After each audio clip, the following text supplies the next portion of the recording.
The silent room. The room was filled with an air so heavy that it could almost be touched. The soft murmur of conversations had suddenly died down, as if someone had pulled the cord from a radio and silenced the sound in an instant. Men and women, in carefully pressed suits, leaders of industries, officials with polished shoes, and young dreamers holding their notebooks close, all turned toward the wide doors at the far end of the hall. It was the kind of silence that only happens once in a while, when people are not told to be quiet, but they just know they must be. The doors opened slowly, almost theatrically, and in stepped the Prime Minister himself, Modi ji. His presence filled the hall before he even spoke a word. People rose to their feet as if carried by an invisible wave of respect and admiration. Some smiled nervously, some pressed their hands together in greeting. Some simply stood rigid, waiting for his eyes to fall on them. In that moment, it seemed as if the air had changed, charged with something unspoken. But at the center of the front row, one man did not rise. Sundar Pichai, the CEO of Google, remained seated. His face was calm, almost too calm for a moment like this. He did not fidget. He did not avoid the gaze of others who now looked at him with surprise. Whispers began small at first, but quickly spreading like sparks on dry leaves. Why is he not standing? Is this disrespect?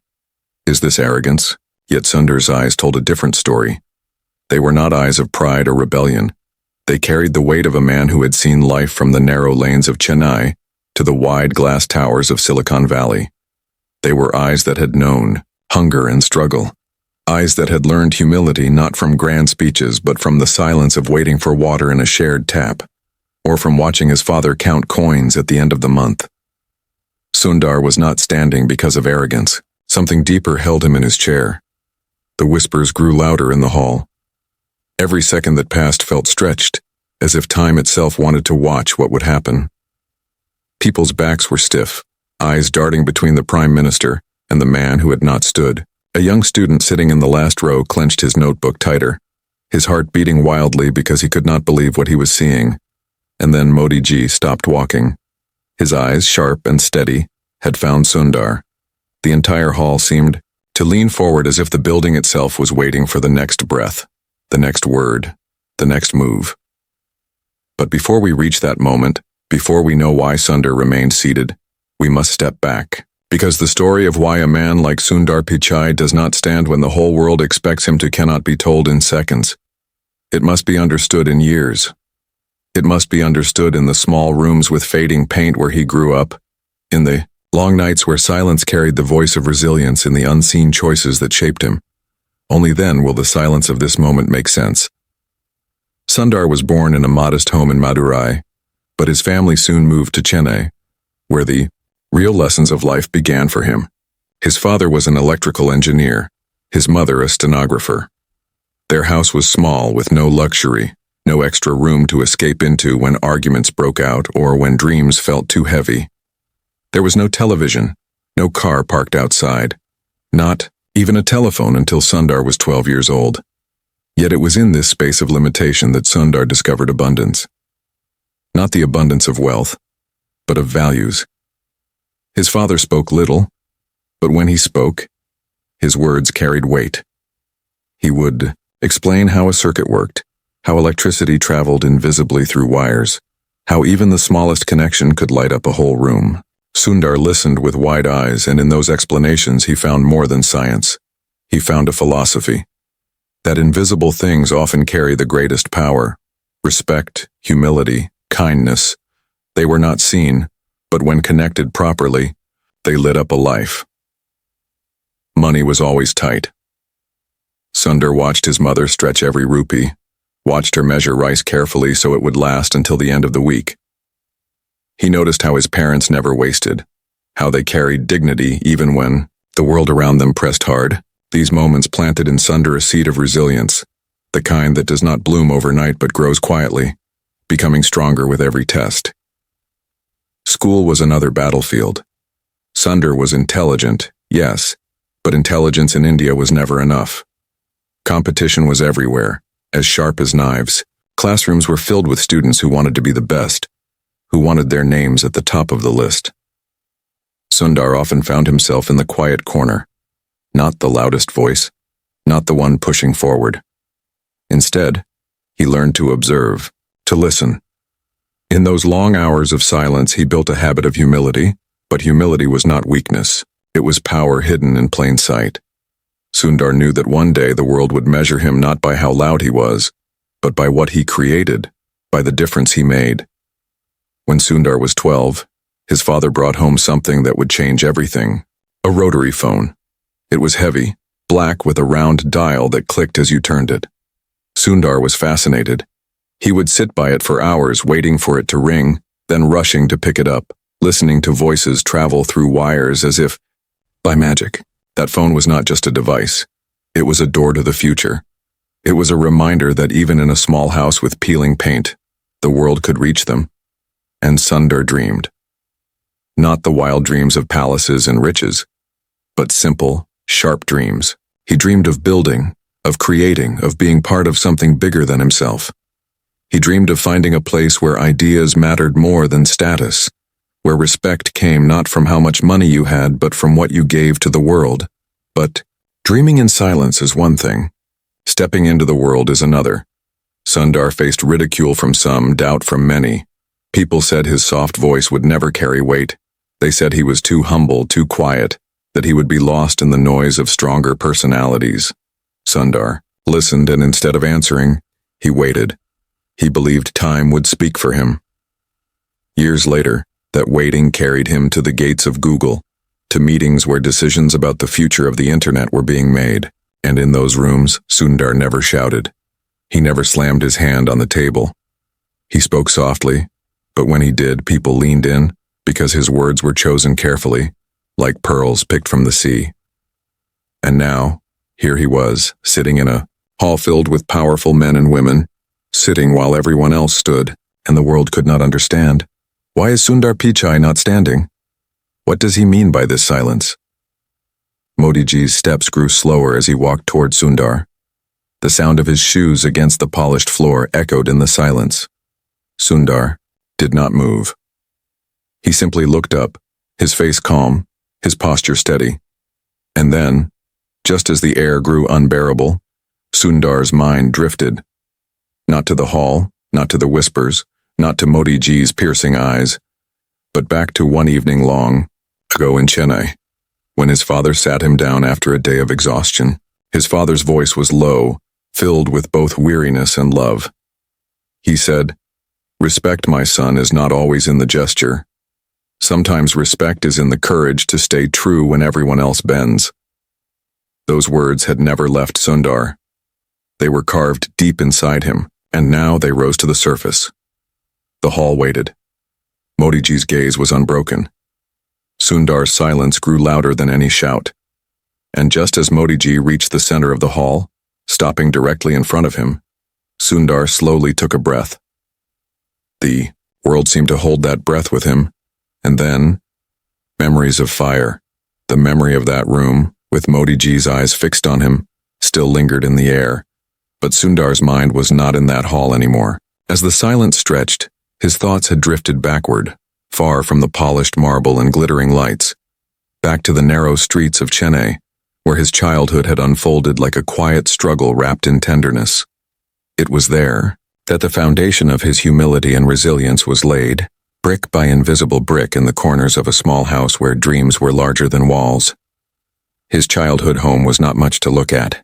The walls bore the marks of time, faint cracks tracing patterns across faded paint. The ceiling fan groaned every time it turned, as if each rotation was an effort. The kitchen was small, with a single stove, and the air often carried the mixed scent of boiling rice, kerosene, and ironed clothes. There were no luxuries, no decorations that spoke of wealth. But there was something else, something deeper. The atmosphere of sacrifice and discipline. His father would return from work each evening, carrying his worn leather bag filled not with wealth but with fatigue and resolve. Sometimes his shirt carried the faint smell of grease and wires, sometimes the sharpness of metal dust. Sundar watched him quietly, noticing how his father never once complained, how he walked into the house with the same dignity as if he were entering a palace. His mother, equally strong, managed the home with precision, turning scarcity into routine, ensuring every meal stretched far enough. Every item was reused until its last breath of usefulness. The young Sundar absorbed these lessons without being told. Humility was not preached to him. It was demonstrated in every choice, in every sacrifice. Resilience was not a word he learned from books, but a rhythm he saw in his parents' footsteps, in the way they faced life without bitterness. Kindness, too, was not abstract. It was in the way his mother offered food to a neighbor even when she had little, or the way his father helped repair someone's broken radio without asking for payment. Yet one night, an event shook his world and carved a memory so deep that it would guide him for years to come. It was a summer evening, and the air was heavy with heat. Sundar had been sitting by the small window, trying to catch whatever breeze might slip in. His schoolbooks open before him, though his mind was far away. Suddenly, shouts rang out from the street. At first they sounded distant, but soon the panic was clear. "Fire! Fire!" Voices screamed. Sundar rushed outside, and what he saw burned itself into his heart. A few houses down, flames leapt into the night, orange and fierce, devouring wood and cloth with merciless hunger. The crackling sound was sharp, louder than anything he had ever heard, and smoke twisted upward, choking the sky. Neighbors ran, in all directions, some carrying buckets of water, others crying out names, searching for loved ones. Sundar froze for a moment, his young heart racing, his body trembling. Fear gripped him. But in that same instant he saw his father running forward. Without hesitation, his father joined others to form a chain, passing buckets of water, shouting instructions, trying to fight a force far bigger than them. Sundar's mother pulled him close at first, trying to shield him from the chaos, but Sundar could not take his eyes away. What struck him was not just the fire itself, but the sight of people risking themselves for others. Neighbors who had quarreled days before were now side by side working together. Women who had little to give were offering water, cloth, anything that might help. Amidst the flames, amidst the smoke, Sundar saw kindness glowing brighter than the fire itself. But then came the moment that changed everything for him. A small child no older than 6 was trapped near the burning house, crying out for her mother. Sundar saw her tiny figure outlined by the flames, the fear in her eyes piercing the darkness. Before he could even process, his father and 2 others dashed toward her.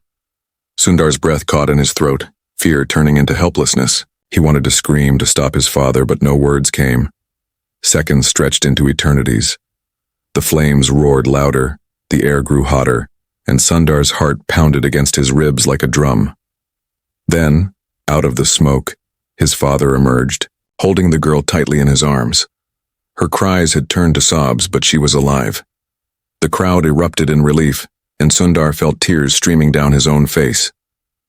That night, as the fire was finally tamed and the neighborhood settled into weary silence, Sundar lay awake. He could still see the glow of the flames in his mind, still hear the cries, still feel the fear. But above all, he felt something else. The unshakable lesson that respect is not about power, but about service. Resilience is not about facing challenges alone, but about standing together. Kindness is not weakness, but the strongest force in times of despair. The fire destroyed several homes that night, leaving families with nothing but ashes. Sundar watched how his parents, despite having so little themselves, gave what they could. His mother shared food with those who had lost their kitchens. His father offered time and skill to rebuild what was broken. Sundar, though just a boy, did small things, carrying water, comforting other children, sitting with them in silence. In those acts, he discovered something that no classroom could teach: the quiet power of empathy. In the days that followed, Sundar found himself changed. He no longer saw the world as a place where survival was only about himself. He began to see it as a place where survival meant lifting others too. He remembered the face of the little girl his father had saved. Her eyes, once filled with fear, now carried gratitude. Sundar realized that moments like this, moments of reaching out beyond oneself, were the true markers of life. School went on. Life moved forward, but the fire stayed with him. Whenever he faced difficulties, he remembered that night. He remembered the heat, the fear, and the courage that rose from it.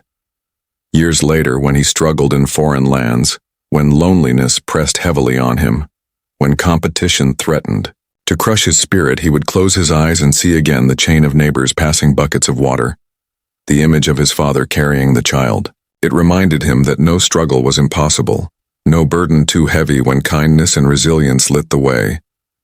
But life had more tests waiting for him.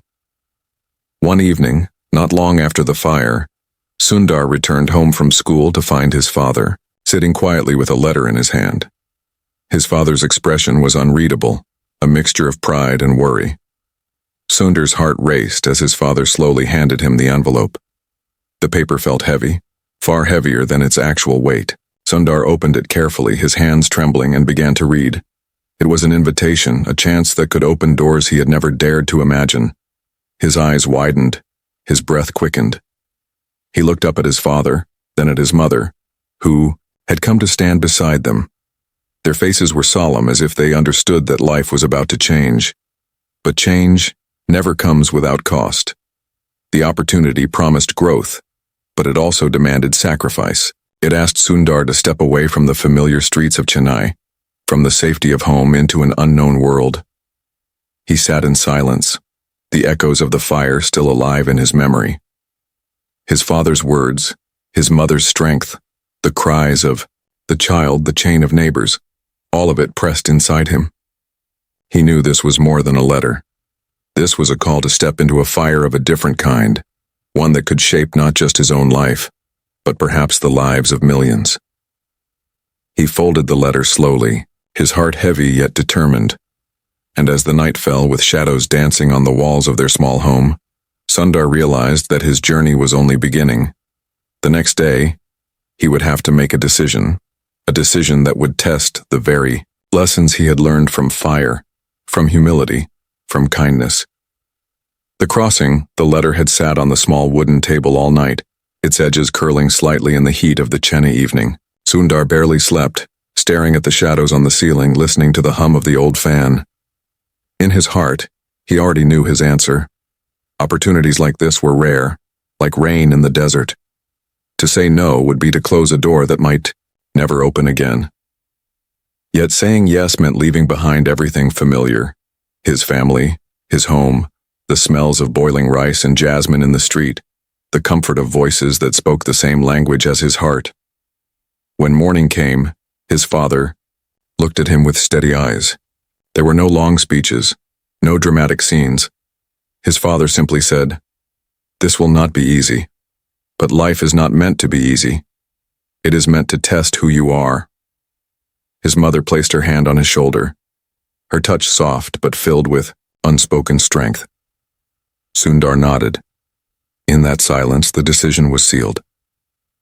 Weeks later, he found himself on a plane for the first time in his life. The roar of the engines was deafening, the vibration running through his chest as if to remind him that he was truly leaving. As the ground of India shrank beneath him, Sundar felt both excitement and a crushing weight of fear. He pressed his forehead against the window, watching the world tilt and vanish beneath the clouds. America was unlike anything he had known. The streets were wide, lined with cars larger than the rooms of his childhood home. The buildings stretched upward as if they wanted to touch the sky. Neon lights glowed late into the night, and the air carried the constant noise of engines, voices, and unfamiliar music. Sundar walked among it all with wide eyes, carrying a single suitcase and the quiet dignity of someone determined to belong, even if he didn't yet know how. But belonging was not easy. The first weeks were a storm of confusion. Accents he struggled to understand, food that felt strange on his tongue, a coldness in the weather that bit into his skin and made his bones ache. He had grown up in the humid warmth of Chennai, where the nights were alive with sounds of crickets and neighbors' voices. Now the nights were silent except for the distant hum of traffic, and that silence felt sharp, like a blade cutting into him. Money was tighter than ever. Sundar lived carefully, counting every dollar, avoiding luxuries others took for granted. While classmates went out for meals or entertainment, Sundar stayed behind, heating simple food in small pots, studying, late into the night under dim light. There were times when he felt invisible, a quiet figure in a world that seemed too loud, too fast, too unforgiving. Loneliness became his constant companion. There were evenings when Sundar would sit by the window of his small room, staring at the unfamiliar city outside, his chest heavy with longing for home. He missed the sound of his mother's voice, the way his father explained circuits, the laughter of his brother, the scent of the earth after rain in Chennai. In those moments, he wondered if he had made a mistake. He wondered if chasing a dream was worth the price of being so far away from everything he loved. But every time doubt rose like a tide, Sundar remembered the fire. He remembered his father carrying that little girl out of the flames, neighbors passing buckets of water, the strength that appeared in the darkest of times. He told himself that this loneliness was his fire. If he could endure it, if he could keep moving forward, he would emerge stronger. Yet there were moments when even that memory wasn't enough. One evening, after a particularly difficult day of classes where he struggled to follow the rapid speech of his professors, Sundar walked home in the biting cold. His hands were numb, his ears stung with the wind, and inside him a storm raged. He felt small, powerless, a stranger in a land that seemed to have no room for him. He sat down on the steps of his building, his books heavy in his bag, his heart heavier still, and then something unexpected happened. An older woman, a neighbor he had never spoken to before, walked by and noticed him. She paused, looked at his tired face, and asked gently, "Are you all right?" Sundar hesitated, then simply nodded, but she must have seen the truth in his eyes. She smiled kindly and handed him a cup of warm tea she had been carrying. "You look like you need this more than I do," she said before walking away. Sundar sat there, holding that simple cup of tea, steam rising into the cold night air. It was such a small act, but it pierced through the loneliness like sunlight breaking through clouds. He sipped it slowly, feeling warmth spread through his body, not just from the tea but from the kindness behind it. That moment stayed with him forever, a reminder that sometimes survival depends not on grand gestures but on small kindnesses that remind us we are not alone. The next day, Sundar walked into his classes with a different kind of resolve. He knew he would stumble, he knew he would struggle, but he also knew that resilience was not about never falling. It was about standing back up every time. He began to ask more questions, to push himself to speak even when his accent made him self-conscious, to take risks even when failure seemed likely. Slowly the fog of confusion began to clear, and he found his place not by trying to be louder, but by being steady, thoughtful, and quietly determined. As months passed, his professors began to notice him, not because he dominated discussions, but because his answers carried depth. His classmates began to respect him, not because he was the most confident, but because he listened, observed, and when he finally spoke, his words mattered. Sundar realized that humility, which some had once called weakness, was in fact his strength. In a world full of voices competing to be heard, his quiet clarity became a light others turned toward. But just as he was beginning to find his footing, another test arrived. One day, he was suddenly called to present in front of a group of visiting executives. It was unexpected and he had no time to prepare. Panic surged through him as he stood at the edge of the room, his heart racing, his palms sweating. He looked at the faces of men and women who seemed so powerful, so confident, and for a brief moment, he felt that same crushing fear he had felt as a boy watching the fire devour his neighbor's home. The room was silent, waiting for him to speak. Sundar's throat tightened. The old doubts whispered, "You are not good enough. Your voice is too soft, your accent too heavy." He closed his eyes for a second, and once again he saw his father. He heard his father's words.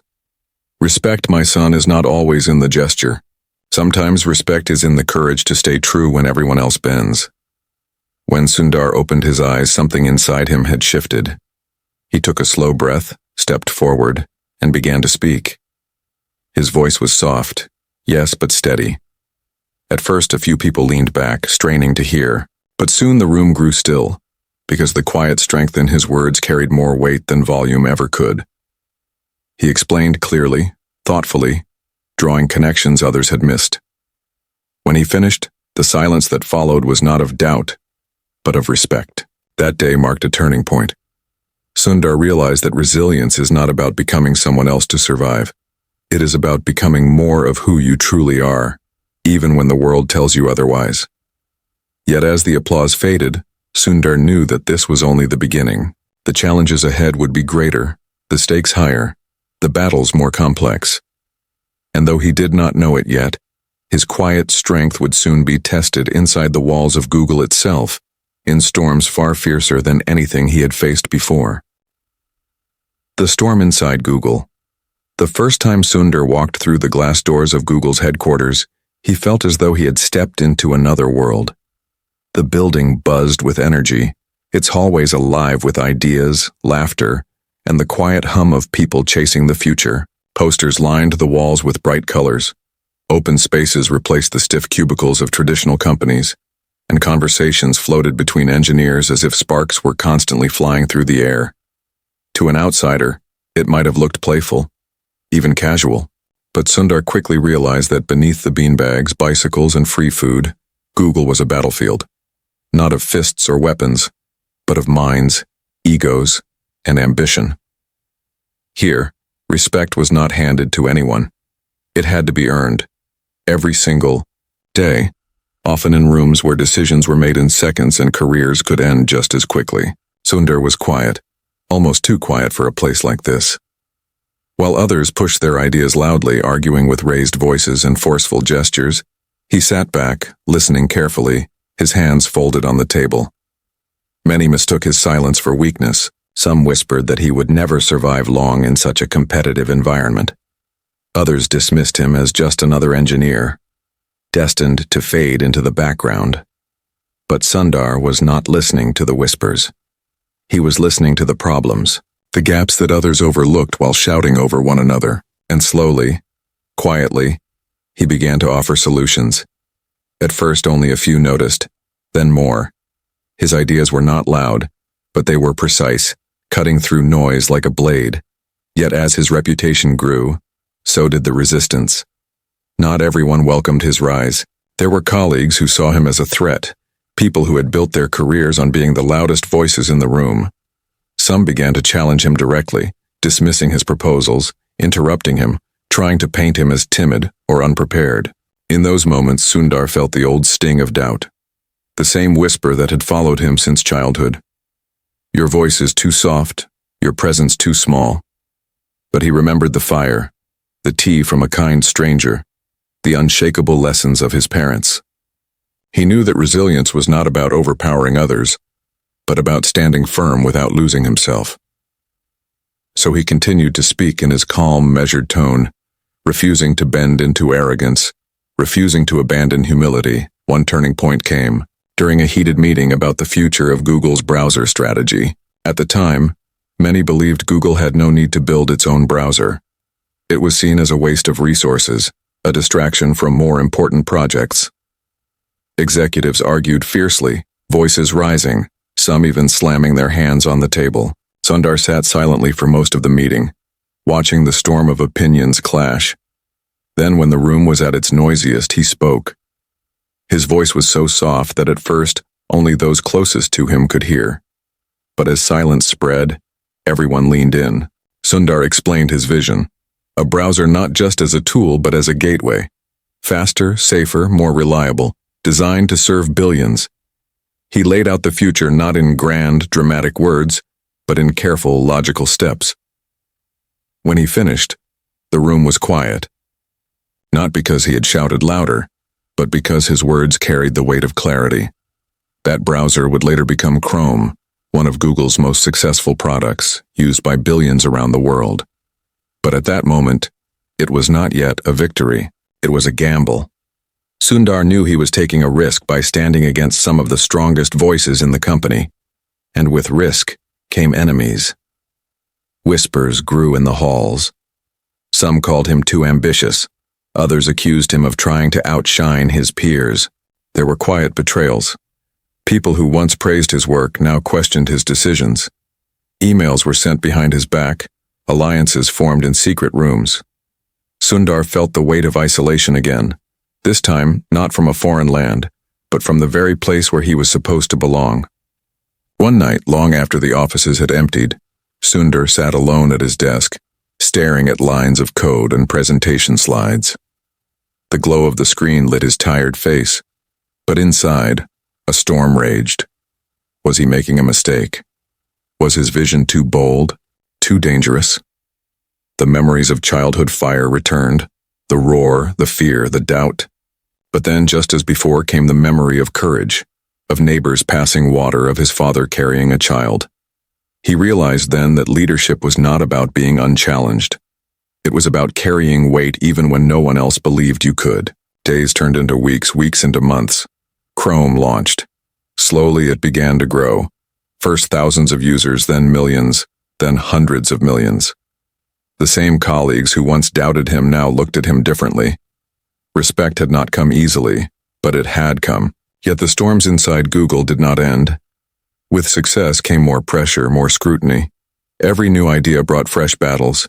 Every step forward drew sharper eyes watching for him to stumble. Sundar rose higher, but with each step, the ground beneath him felt less stable. And then came the day when an executive decision threatened to end it all. A powerful group within the company moved against him, questioning his leadership, pushing for him to be removed from a critical project. It was more than just a disagreement. It was a direct attack on his future.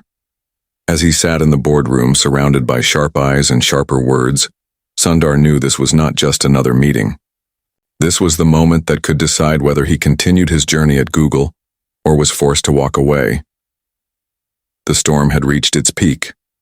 The room fell silent, waiting for him to respond, and Sundar, remembering every moment from his past, the fire, the tea, the silence of classrooms, the weight of leaving home, took a slow breath. He looked up, steady and unshaken, and prepared to speak. The weight of leadership, when Sundar was named CEO of Google and later Alphabet, the world saw only the celebration. Headlines praised the boy from Chennai who had risen to the highest office of one of the most powerful companies in the world. Photographs of him smiling in crisp suits filled newspapers and websites. Reporters wrote about his soft-spoken manner, his calmness, his humility. To the outside world, it looked like a dream fulfilled, a story of triumph that ended at the mountaintop. But Sundar knew the truth. Reaching the peak was not the end. It was the beginning of carrying a weight that only grew heavier with each passing day. The applause faded quickly, replaced by the sound of endless demands, questions, and expectations. The mountaintop was not peaceful. It was stormy, winds howling from every direction. The responsibilities came at him like waves in a storm. Inside the company there were divisions to heal, rivalries to manage, and a culture to protect in a world that was changing faster than anyone could predict. Outside, governments demanded answers. Regulators sharpened their knives and critics raised questions about privacy, ethics, and the role of technology in shaping human lives. But beyond the boardrooms and microphones, there was another side, one that the world rarely saw. Sundar often returned home late, exhausted, his eyes heavy not just from work but from the burden of decisions that carried no simple answers. He was a father and a husband, but some nights, as he watched his children asleep, he felt a sting of guilt. He wondered how many moments he was missing, how many memories slipped away while he sat in meetings that stretched for hours, or read reports that blurred into one another. He remembered his own childhood, the evenings with his parents, the lessons taught in silence. He wanted to give that same presence to his children, but the world demanded otherwise. Leadership meant sacrifice, and though he accepted it, the cost was real. The pressure built further when crises struck. One year, a massive data privacy scandal erupted, shaking trust across the industry. Cameras turned toward him, reporters fired sharp questions, and government summoned him to explain himself. The world was not asking for technical answers. It was demanding moral ones. On the day he testified before Congress, Sundar walked into the chamber with his usual calm expression. Yet inside, his heart carried the full weight of the moment.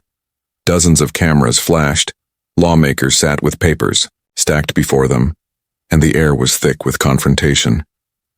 He knew that every word he spoke would be dissected, twisted, and replayed across the globe as he sat before the microphones. One lawmaker leaned forward and asked in a sharp tone, "Mr. Pichai, can you tell us whether Google respects the people who trust it, or are you here only for profit?" The room fell silent, waiting for his reply. Sundar's eyes lifted slowly, his expression calm, but his mind raced.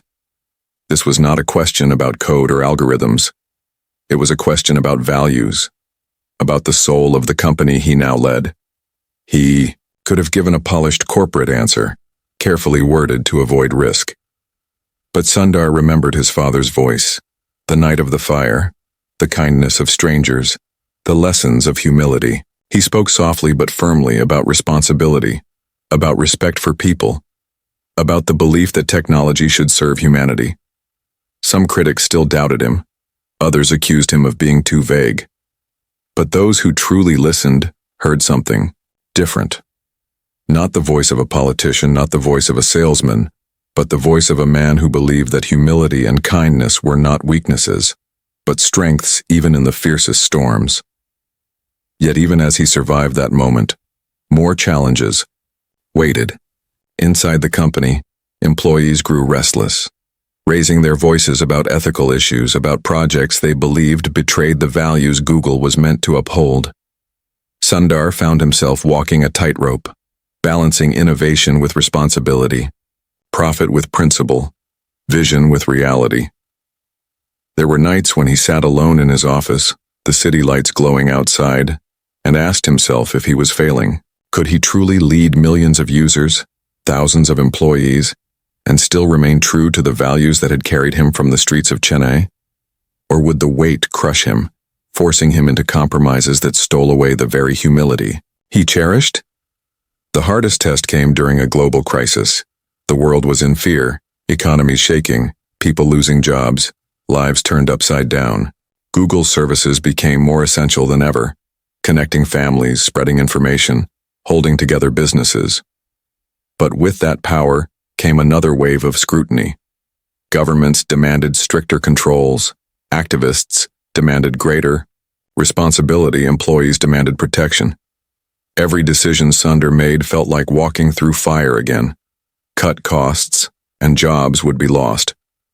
Expand services, and risks of misuse would rise. Say too little, and he would be accused of hiding. Say too much, and every word would become a headline. His family felt the strain too. One evening, after a particularly harsh day filled with criticism and anger from multiple sides, Sundar came home to find his children waiting with a simple drawing they had made for him. It showed their family standing together, smiling under a sun. His eyes filled with tears as he looked at it, realizing that in their eyes he was not the CEO of Google or Alphabet. He was simply their father. That night, as he tucked them into bed, Sundar whispered to himself a promise. No matter how heavy the world grew, he would not let the storms harden him.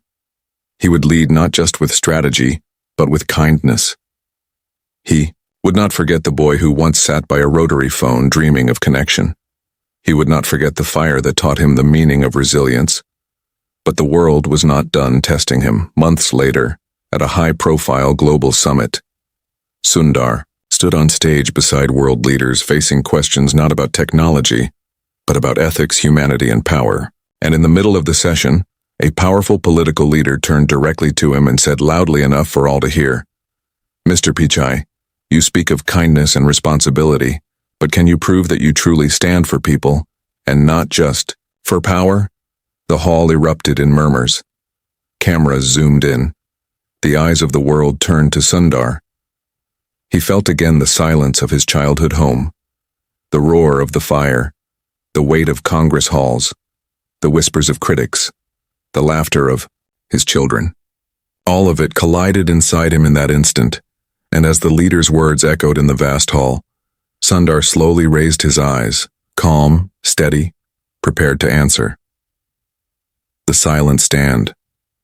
The hall was silent, every chair filled with people who knew they were watching a moment that would be remembered long after the lights dimmed. Modiji had entered with the calm authority of a leader whose very presence commanded respect, and every person in the room had risen to their feet in unison, like a wave responding to the pull of the moon.